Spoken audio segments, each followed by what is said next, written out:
देखिए, बालों का जो पूरा नियंत्रण है वो हमारे गले के पास एक ग्रंथि होती है थायराइड, उससे होता है। और जो फ्लोराइड होता है वो थायराइड को ब्लॉक कर देता है, रोकने लगता है। उसकी वजह से आपके बाल पतले या कम घने होना शुरू हो जाते हैं। आपने देखा होगा कि आखिरी छोर जो बालों का है बड़ा पतला पतला होता है। देखा होगा कि मांग के आसपास जो है वो बाल ज़्यादा गिरते हैं, या फिर एक जगह पर धीरे धीरे गोला बनना शुरू हो जाता है। तो वो आप प्याज का जूस निकाल लें। मैं यहाँ पे मौसमी का जूस निकाल रहा हूँ, हफ्ते में एक बार निकालता हूँ। प्याज का जूस निकाल लें और उसको 50-50 रेशियो में पानी के साथ घोल लें, मतलब कि आधा। फ्रेश। Cheers. Thank you. लग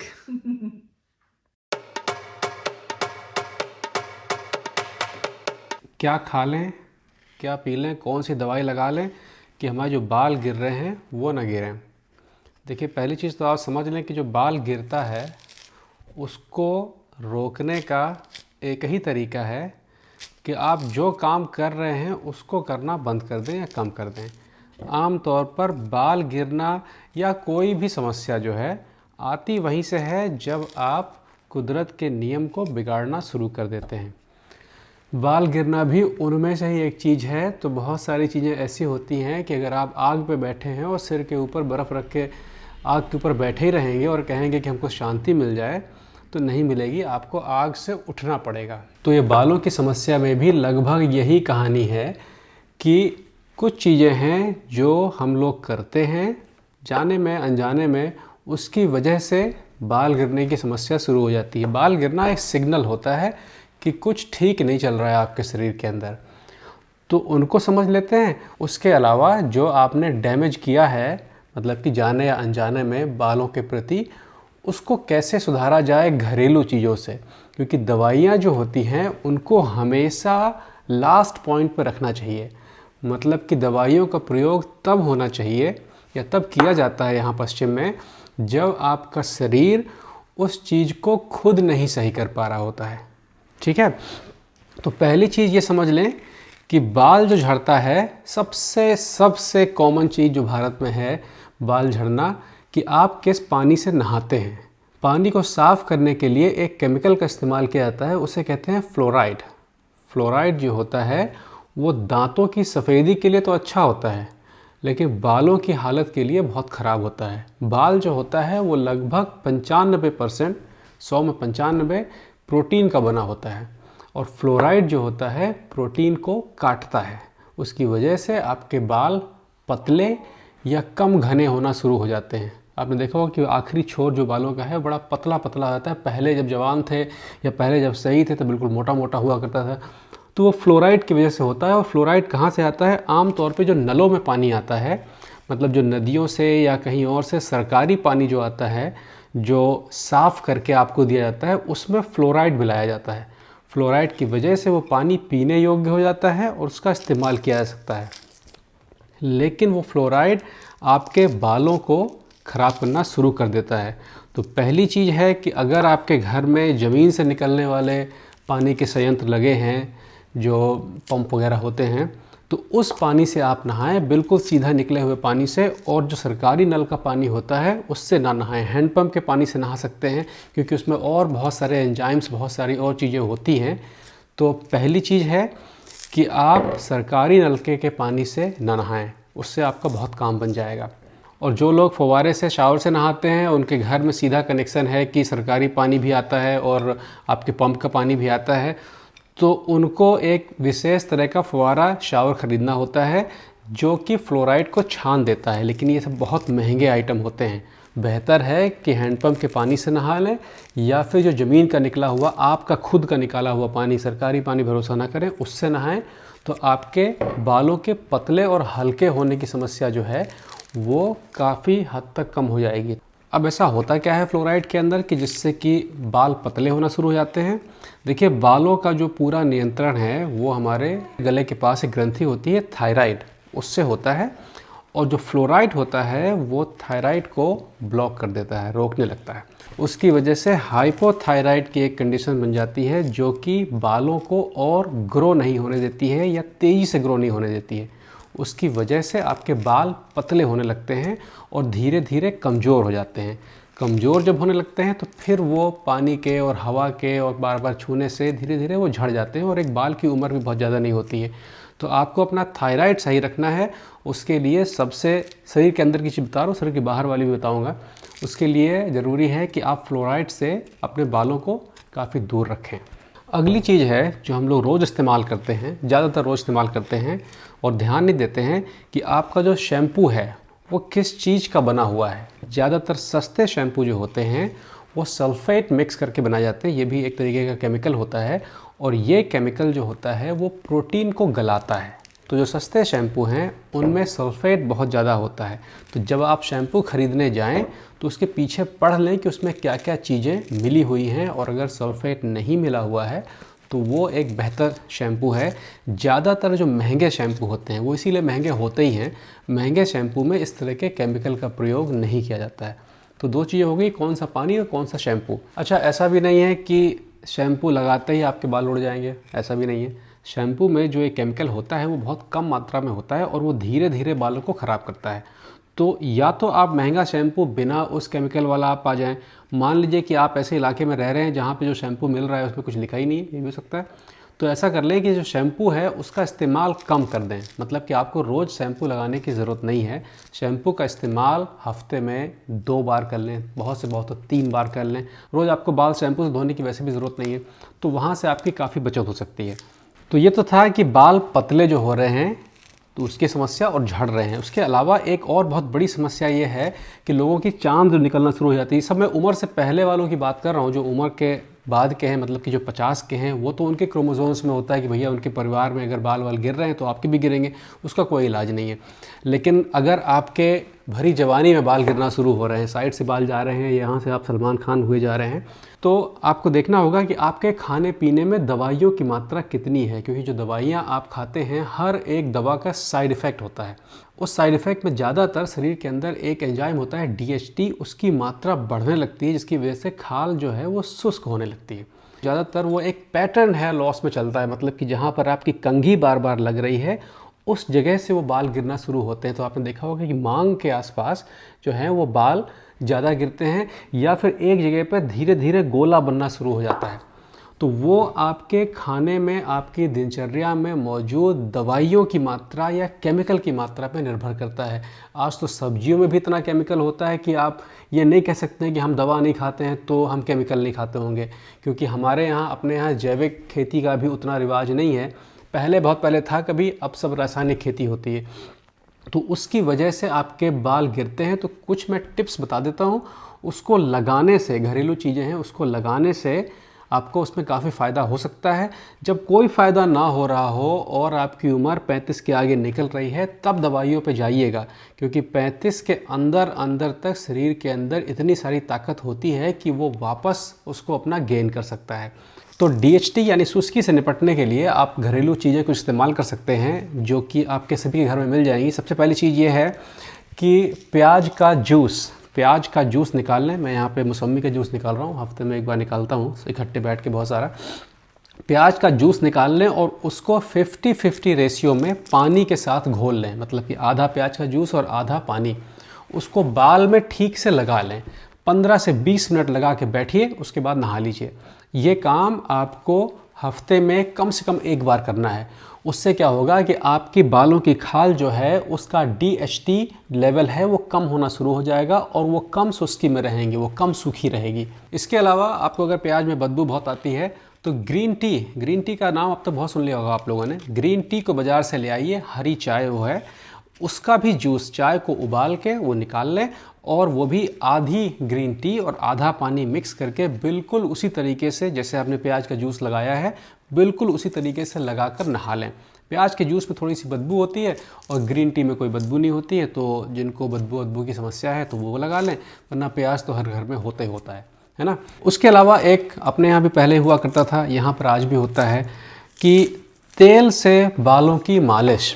आप सीधा सीधा कच्चा सरसों का तेल लें, कच्चा सरसों का तेल बदबू वाला, जो ठीक से झार निकल रही है उसके अंदर, उससे अपने बालों की कम से कम 5 से 7 मिनट की मसाज करें कि तेल हर जगह पहुंच जाए। इतना भी तेल ना लगाएं कि रजाई गद्दे ख़राब हो जाए सब, इतना लगा लें कि बालों में चमक सी आ जाए और आपकी जो खाल है वो तेल से काफ़ी तर हो जाए। उसको लगा के एक रात सो जाएं और अगले दिन नहा लें। पूरा आइडिया ये है कि आपको अपने बालों की जो खाल है उसके अंदर नेचुरल इन्हिबिटर घुसेड़ने हैं, मतलब कि नेचुरल ऐसी चीज़ें घुसेड़नी हैं जो आपके DHT के ख़िलाफ़ काम कर सकें। जितने भी खुशबू वाले तेल बाज़ार में होते हैं उनके अंदर नेचुरल इन्हिबिटर नहीं होता है, वो हल्के बनाए जाते हैं कि आपके बाल हवा में लहराते रहें, उड़ते रहें और उससे खुशबू आती रहे। तो वो आपके बालों को सेट करने में तो काम आते हैं, लेकिन आपके बालों की जो खाल है, जहाँ से बाल निकल रहे हैं, सिर की जो खाल है, सॉरी मेरा कहने का मतलब ये है, उस पर कोई काम नहीं कर रहे होते हैं। तो हफ्ते में एक बार आप प्याज वाला आइडिया अपना लें, संडे को बैठिए अपना सारा यही सब लेके और रात में सोते समय सरसों का तेल लगाकर एक रात सो जाइए। आपके पार्टनर का जो हाल होगा वो तो होगा ही होगा, लेकिन आपके बाल जो हैं वो मजबूत रहेंगे। ये पहले हुआ करता था, अब अपने यहाँ नहीं होता है, शायद अब भी होता हो, लेकिन ये एक कामयाब तरीका है। तो ये तो था कि बालों में ऊपर से क्या लगाएं, लेकिन आपको अपने थायराइड का भी काफ़ी ख्याल रखना है। थायराइड को सही रखने का, थायराइड की सबसे बड़ी जो खुराक होती है वो जिंक होती है। जिंक का अगर आप सेवन कर रहे हैं खाने पीने में, अच्छा एक चीज़ और देख लें कि जब भी मैं कोई खाने की बात करूं कि आप ये चीज़ खाएं और ये चीज़ खाएं, तो आप ये ज़रूर सोचिएगा कि यार पहले तो हम नहीं खाते थे लेकिन हमारा सब कुछ सही रहता था, और अब ये कह रहे हो कि ये खा लो, ये खा लो, ये खा लो, ये खा लो। तो आप ध्यान ये दीजिएगा कि जिस चीज़ का मैं नाम ले रहा हूँ उस चीज़ की हमारे शरीर को ज़रूरत होती है, लेकिन हम लोगों के खाने पीने में ऐसी चीज़ें आ गई हैं जिसमें कि या तो वो चीज़ कम है या फिर हम अपने शरीर की काफ़ी ताकत उस ख़राब चीज़ को पचाने में लगा दे रहे हैं, इसलिए वो जो ताकत है वो सही से डिस्ट्रीब्यूट नहीं हो रही है। तो अब आपको अपने खाने में थोड़ा सा ध्यान रखना है। तो जिंक आपको कहाँ मिलेगा? देखिए, जिंक जो मांसाहारी लोग हैं उनके लिए तो आसान है, जो मछली होती है, मछली में बहुत जिंक होता है। इसके अलावा जो घोंघा होता है, केकड़ा होता है, उसमें बहुत जिंक होता है। जो शाकाहारी लोग हैं उनके यहाँ थोड़ी सी समस्या है, उनके लिए जो जिंक का मुख्य और सबसे सस्ता साधन है वो है मूंगफली, या थोड़ा सा अगर आप महंगा करना चाहेंगे तो जो काजू है। मूंगफली और काजू जो होते हैं वो जिंक के काफ़ी बड़े स्रोत होते हैं।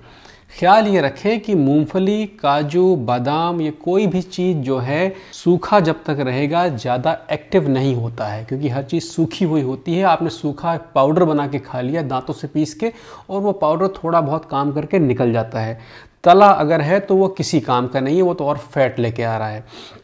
तो जितने भी मेवे के मैं बात आने वाले प्रोग्राम में करूं या इसमें करूं, खास तौर पर मैं कह दिया करूंगा, ये सब एक रात पानी में भिगोने के बाद, मतलब कि कच्ची मुद्रा में जब पहुंच जाते हैं तब वो बेहतर हजम होते हैं, तभी उससे आप बाकी सारी चीज़ें निकाल सकते हैं। वरना सूखी मात्रा में पाउडर की तरह जाएगा और वैसे निकल जाएगा, पैसे भी लग जाएंगे और काम भी नहीं होगा। तो आप जो मूंगफली है, ये प्रोग्राम में बहुत जल्दी आने वाला हूँ कि अगर रोज़ आप 12 दाने मूंगफली के खाते हैं, कच्ची मूंगफली के, तो क्या क्या फ़र्क पड़ेगा। लेकिन मूंगफली जो है, पानी में भिगोई हुई कच्ची मूंगफली दूसरे दिन खाने से आपकी जिंक की मात्रा पूरी होती है। तो हफ्ते में अगर आप 2 बार भी खा रहे हैं तो भी आपके बाल के काम भर का काम हो जाएगा, लेकिन अगर आप और खा सकते हैं तो बहुत अच्छी बात है। तो जिंक उसका इंतज़ाम कर लीजिए। अगर आप मांसाहारी हैं तो मछली उछली खाना शुरू कर दीजिए। देखिए, आपके बालों में गंदगी जो होती है वो बहुत ज़्यादा होती है, जहाँ जहाँ गंदगी होगी वहाँ वहाँ गंदगी और बैक्टीरिया वगैरह होते हैं, और बैक्टीरिया अच्छे वाले भी होते हैं, बैक्टीरिया ख़राब वाले भी होते हैं। अच्छे वाले बैक्टीरिया और ख़राब वाले बैक्टीरिया में सबसे आसान पहचान का तरीका ये है कि जब आप किसी नेचुरल चीज़ से अपने शरीर की सफाई करते हैं तो अच्छे बैक्टीरिया रुके रह जाते हैं, क्योंकि वो पहले से उस चीज़ को खा पी रहे होते हैं। उनके लिए वो केमिकल या वो चीज़ नई नहीं होती है। और जो ख़राब वाले बैक्टीरिया होते हैं वो आम तौर पर नए बैक्टीरिया या ऐसे बैक्टीरिया जिनकी शरीर को ज़रूरत नहीं होती है, वो उन नेचुरल चीज़ों से निपट नहीं पाते हैं। तो अगर आप कोई केमिकल डालेंगे तो सब बैक्टीरिया ख़त्म हो जाएगा, तो वो भी ठीक नहीं है, क्योंकि बैक्टीरिया की आपकी ज़रूरत है जो आपके बालों को बाहर से भोजन प्रदान करता रहता है। तो अच्छे बैक्टीरिया को सिर पे रोके रखे रखने का एक और बहुत अच्छा जुगाड़ है। यहाँ पर वो एप्पल मतलब कि सेब के सिरके से, और भारत में वो गन्ने के सिरके से अगर आप सिर धोते हैं। ऐसा भी नहीं कि एक बोतल सिरका आपने सिर पर डाल लिया तो सारे बाल ही ख़राब हो जाएंगे। तो आपको 1/4 कप सिरका, गन्ने का सिरका हो, और वो भी बनाया हुआ हो, खरीदा वाला ना हो, गांव देहात में आपको मिल जाएगा। सफ़ेद सिरके के चक्कर में मत पड़िएगा, वो चावल का सिरका होता है और वो बहुत नुकसान करता है। जो चाउमीन वाउमीन में पड़ता है उसको बाल में तो बिल्कुल ना लगा लेना, नहीं तो वही हालत होगी जो चाउमीन खाने के बाद दूसरे दिन सुबह सुबह होती है।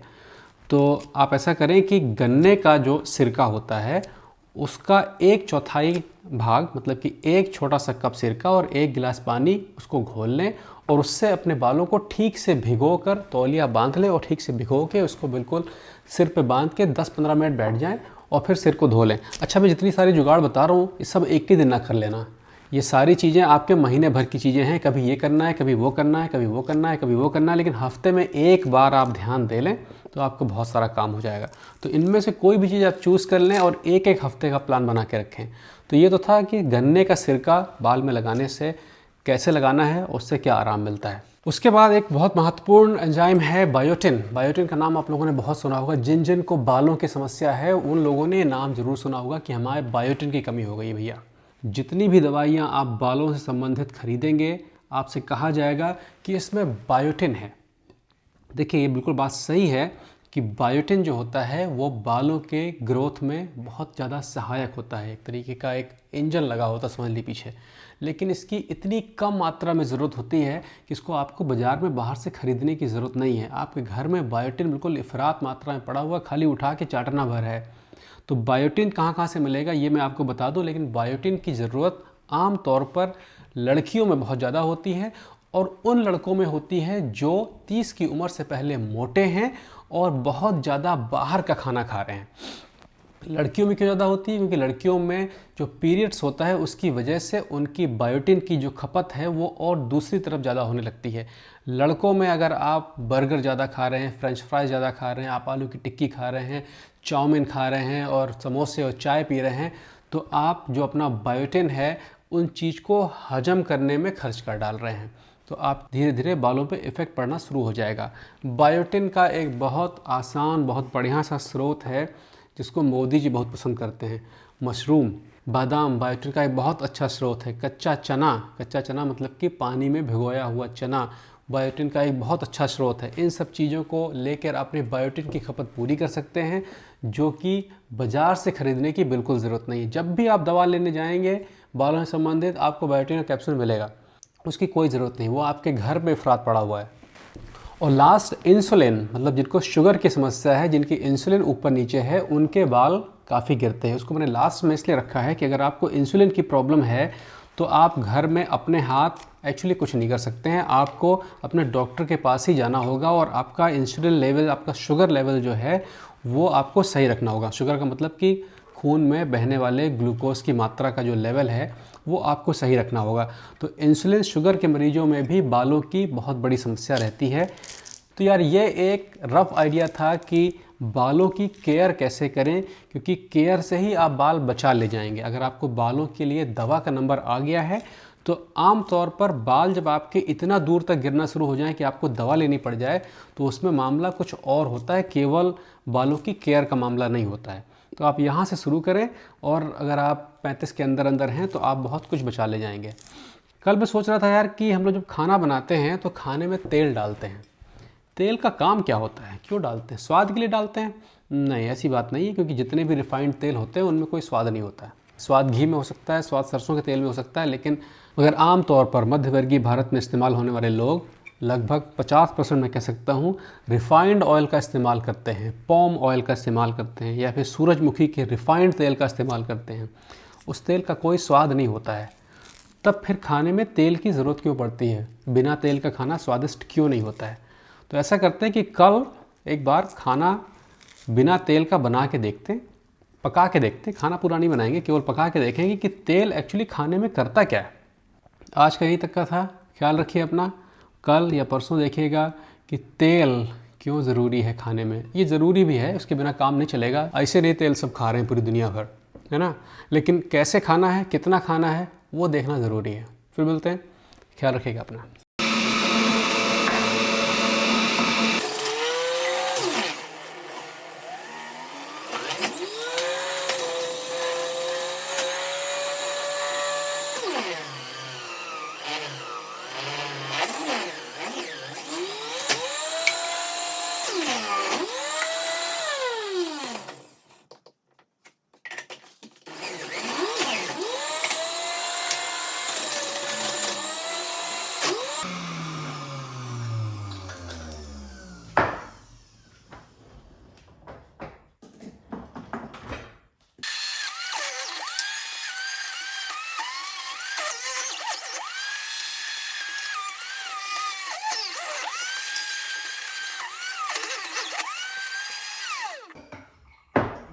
So, fresh. Cheers. Thank you. Look.